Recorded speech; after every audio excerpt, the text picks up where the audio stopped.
Hello दोस्तों, मैं विशाल राज Magadh classes के यूट्यूब चैनल पे आपका स्वागत करता हूं। दोस्तों, हम लोग अध्ययन कर रहे हैं पर्यावरण अध्ययन सीटेट एक्सप्रेस। सीटेट एक्सप्रेस कहने का अर्थ है कि मैं जो आपको पढ़ा रहा हूं, हमारे पढ़ाए गए टॉपिक से ही आपकी परीक्षा में संबंधित प्रश्न होंगे और यहां से एक भी क्वेश्चन आपको ज्यादा नहीं होंगे। तो यदि हमारे वीडियो को 10 से 12 मिनट का वीडियो को यदि आप लगातार देखते हैं तो आप 2 से 3 नंबर प्रत्येक वीडियो में आप बढ़ाने वाले हैं।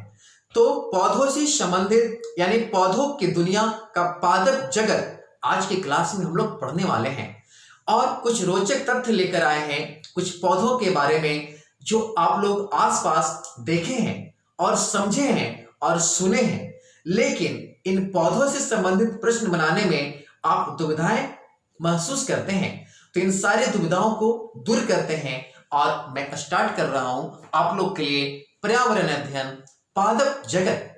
तो आइए दोस्तों स्टार्ट करते हैं पादप जगत पार्ट 02। जी बिल्कुल, इसका पार्ट 01 मैंने कल के क्लास में पढ़ाया है, तो जो पहले वाले वीडियो नहीं देखे हैं वो पहले वाले वीडियो को देख लेंगे तो ये पूरा वीडियो आपको समझ में आएगा। कुछ विशेष पौधे, हमारा आज का टॉपिक का नाम है कुछ विशेष प्रजाति के पौधे और हम लोग अध्ययन क्या कर रहे हैं? पर्यावरण अध्ययन, है ना। तो पर्यावरण अध्ययन में हम लोग सबसे पहले विशेष पौधों में सबसे फर्स्ट लिख रहे हैं खेजड़ी। देखिए, आपके विशेष पौधे कहने का अर्थ है कि कुछ पौधे ऐसे हैं जो कीट, चूहा, मेढक को खा जाते हैं। कुछ पौधे ऐसे हैं जिसके तनों में छेद करके मनुष्य पाइप डालकर पानी पीता है। आखिरी पौधे कैसे हैं भाई? तो इन सारे पौधों का अध्ययन आप लोग करने वाले हैं, जिसमें फर्स्ट है खेजड़ी।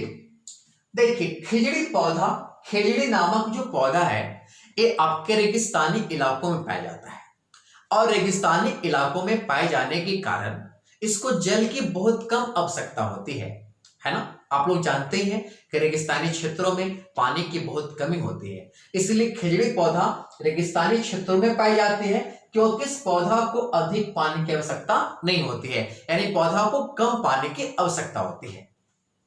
दोस्तों, पॉइंट नंबर 2, खेजड़ी पौधे के फूल को हम लोग सब्जी बनाकर खाते हैं और इसके तनों को ना हम लोग औषधियां बनाकर यानी दवाइयां बनाकर हम लोग उपयोग करते हैं। तो कौन सा पौधा है जिसको हम लोग फूलों को खाते हैं और रेगिस्तानी क्षेत्रों में पाया जाता है? तो खेजड़ी, और इसके तनों को औषधियां यानी दवाइयों में उपयोग किया जाता है। पॉइंट नंबर 3, यह वृक्ष छायादार होता है और इसमें कीड़ा नहीं लगता है। जी बिल्कुल, यह वृक्ष खेजड़ी जो है ये आपको रेगिस्तानी क्षेत्रों में पाया जाता है और यह वृक्ष छाया देता है, जिसके कारण वहां पे आसपास के जो बच्चे होते हैं वृक्ष के नीचे खेलते हैं और यह वृक्ष ऐसा है कि इसमें किसी प्रकार का कीड़ा नहीं लगता है। तो देखिए, आपके सीटेट में प्रश्न कैसा होगा? वैसा वृक्ष जिसमें कीड़ा नहीं लगता है, जो रेगिस्तानी इलाकों में पाए जाते हैं, जिनको फूल को खाते हैं और उसके तनों को औषधियां बनाते हैं, तो उस वृक्ष का नाम क्या है? तो आप जवाब क्या देंगे? आज से खेजड़ी। इस प्रकार से प्रश्न आएंगे आपके। चलिए, अब हम लोग पॉइंट नंबर 2 पढ़ने वाले हैं, रेगिस्तानी ओक। आपके पौधे के नाम से ही आपके माइंड में आ रहा होगा कि रेगिस्तानी में वैसा ही पौधा पाया जाएगा जिसको जल की बहुत कम आवश्यकता होगा। और रेगिस्तानी ओक नामक जो पौधा है यह विशेष रूप से आपको ऑस्ट्रेलिया में मिलेगा, बहुत कम मात्रा में भारत में मिलेगा। रेगिस्तानी ओक इस प्रकार का पौधा है दोस्तों जो आपके कमरे की ऊंचाई इतना बड़ा होता है। कमरे की ऊंचाई कितना होता है? 4 मीटर, है ना। तो रेगिस्तानी ओक पौधा जो है वो आपको कमरे की ऊंचाई यानी 4 मीटर होता है ना। और यह जो पौधा है साग के अंतर्गत आता है। जो छोटे पौधे होते हैं उनको हम लोग क्या बोलते हैं? साग बोलते हैं। तो साग के अंतर्गत आता है और यह पौधा की जड़ जो होता है ना वो जमीन के अंदर तब तक जाता है जब तक इसको जल नहीं मिल जाता है। तो ऐसा मनोवैज्ञानिक या वैज्ञानिक अनुमान लगाए हैं कि आपके रेगिस्तानी ओक का जो पौधा होता है उसका जड़ जो होता है वो पौधों से 30 गुना ज्यादा होता है। यानी यदि पौधा 10 मीटर का है तो 30 गुना कितना हो गया? 300 मीटर। यानी पौधा का जड़ तब तक बढ़ेगा जब तक उसको पानी नहीं मिल जाएगा। तो इस प्रकार से आपका कौन सा पौधा रेगिस्तानी हो, देखिए मैंने लिख दिया है। यह पौधा मुख्यतः ऑस्ट्रेलिया के रेगिस्तानी क्षेत्रों में पाया जाता है। यह पौधा को चाहे 4 मीटर होता है, जो कमरे के क्या होता है बराबर।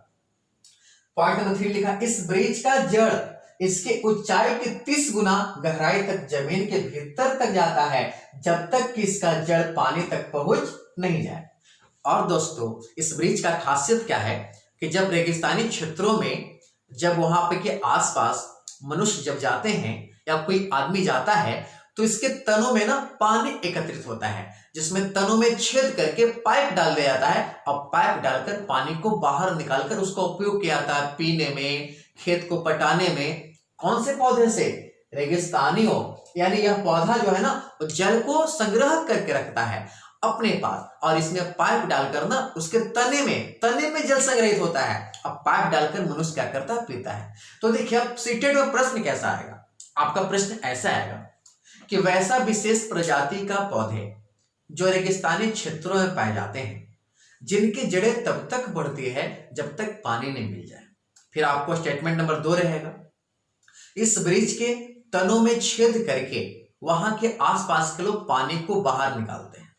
पॉइंट नंबर 3 रहेगा, यह पौधा रेगिस्तानी क्षेत्रों में पाया जाता है, तो इस विशेष प्रजाति के पौधे का क्या नाम है? तो आप जवाब क्या देंगे? रेगिस्तानी ओक।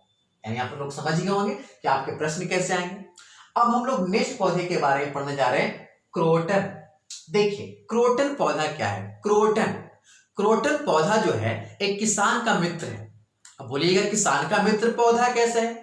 मैंने आपको पहले ही बोला था कि पेड़ पौधे जो होते हैं वो आपके मित्र हैं। तो कैसे? तो क्रोटन जो पौधा है ना, इस पौधा को जब आप बीज बोते हैं ना, यानी किसी फसल के साथ मिलाकर बोया जाता है। क्रोटन पौधा की जो जड़ होती है, इसकी जड़ मिट्टी के ऊपरी सतह में रहती है, और जैसे ही पानी समाप्त हो जाता है तो क्रोटन पौधा मुरझाने लगता है। तो जब क्रोटन पौधा मुरझाने लगता है तो किसानों को पता लगता है कि अब हमारे खेत को सिंचाई की आवश्यकता है, इसलिए क्रोटन पौधा को किसानों का मित्र कहते हैं।